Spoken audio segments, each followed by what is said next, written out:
Welcome to this lecture on receptors. In this video, we will cover the types of receptors. Receptors can be classified based on their location. There are two main types of receptors, that is intracellular receptors, which are located inside the cell, while the transmembrane receptors, they are embedded within the cell membrane. Transmembrane receptors can be further divided into three major classes, that is G protein coupled receptors, enzyme coupled receptors, and ion channel coupled receptors.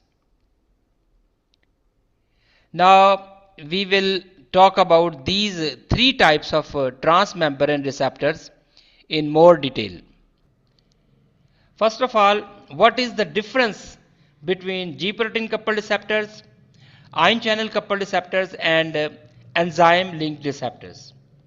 The basic difference, as the name indicate, in case of G protein coupled receptors, the intracellular domain is linked with G protein, but in case of enzyme coupled receptors, the intracellular domain is linked with an enzyme, and in case of ion channel coupled receptors, the receptor is linked with an ion channel. For example, let's first discuss about G protein coupled receptors.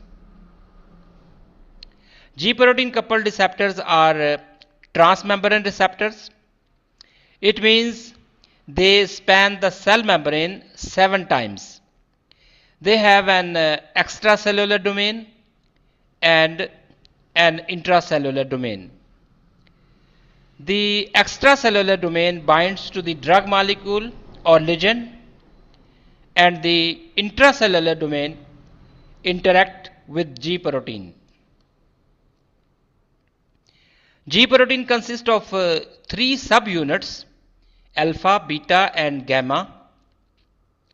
When a receptor is inactive, the alpha subunit is bound to GDP.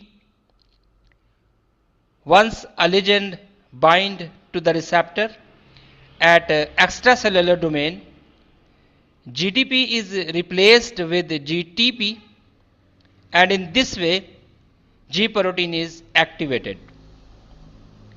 The alpha subunit along with the GTP dissociate from the beta and gamma subunits and interact with other proteins inside the cell. Eventually, the alpha subunit hydrolyzes GTP back to GDP and reassociates with beta and gamma subunits again.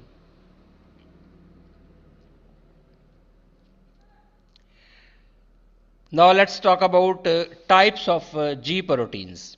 There are 3 types of G proteins.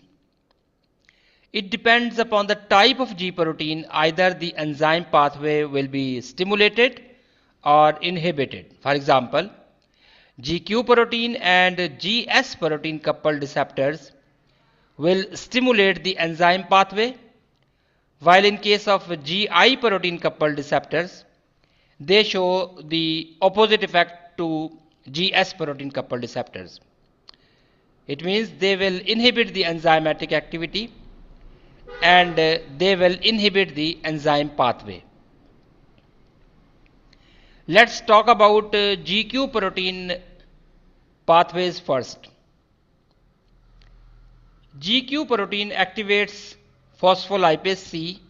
This is an enzyme which is present in the cell membrane, and this enzyme cleaves PIP2 molecule into IP3 and DAG. IP3 releases calcium from the endoplasmic reticulum, leading to effects like muscle contraction, while DAG activates protein kinase C, and protein kinase C help in cell growth and differentiation. Next is the GS protein pathway. GS protein stimulates adenylate cyclase. This is an enzyme which lies within the cell membrane, and it converts ATP into cyclic AMP, and cyclic AMP then activates protein kinase A. The protein kinase A controls various cellular functions. Lastly, the GI protein pathway.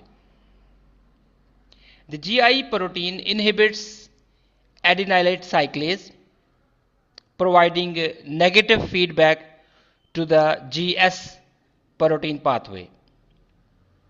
In this way, GI protein prevents overstimulation of adenylate cyclase enzyme, and further, phosphodiesterase is also present in the cytoplasm, and it also helps in breakdown of cyclic AMP and terminate the signal induced by GQ protein pathway. In conclusion, we can say that G protein coupled receptors and their pathways play a crucial role in regulating many physiological processes from muscle contraction and hormone signaling, etc. Understanding these pathways help us to understand that how cells communicate with their environment.